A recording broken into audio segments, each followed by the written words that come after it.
I wanted to create images that kind of reflected the way I looked at the world, not necessarily how the world was exactly, but I didn't want to create constructed images. I wanted to find them as they were, but make them look almost as if they were constructed images, almost as if they were artificial, but in fact they were real as I found them. Project grew out of a documentary photography class project that I'd done a year before, where I'd spent 3 weeks at Lone Elk Park photographing bison and elk, and I was pretty happy with that project, but it was a documentary project. It really didn't reflect how I felt about the animals, about the park itself. So I decided that I needed a much longer process, and which my senior seminar, which goes over both semesters, allowed me to use, and really delve into and try to capture images that were what I felt, or how I felt about the subject, more than just about the subject itself. And with a few images, notably there was a picture of an owl that's surrounded in a tree line. He just happens to be looking at me.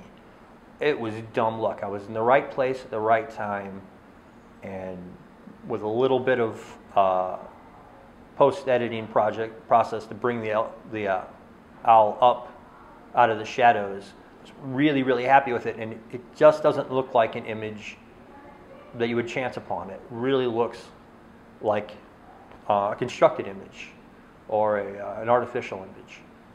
And that's really what I was going for. I was going for this sense of sort of natural perfection. The buffalo one actually is interesting because I was recently looking at the raw file. The raw file, once again, the buffalo is completely in the shade.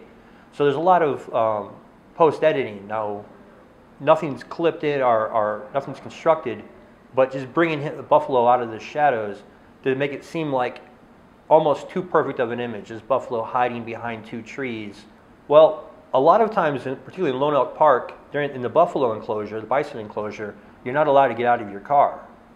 So I have a minivan, and I would have both sliding doors open, and I would have my wife driving the car, and I would sit in the back where I could lean out the door, so technically I was still within the car, but I could get up close. But with the sliding door there, I had a certain amount of protection, and I would lean out the car and ride up on them, photograph them, and then rush back if they started to approach the van. I entered the program as a junior, as a transfer student from St. Louis Community College, where all my art and photography credits, actually all my credits transferred over. So that was very nice. I didn't have to repeat anything.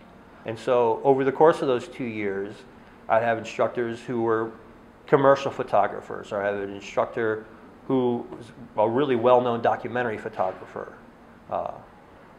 And then for the junior advanced problems in photography classes and the senior seminar, we had Dan Younger, who took just enough of a hands-off approach to let us go and do our own things without being overly directed, without letting us drown kind of out there on our own.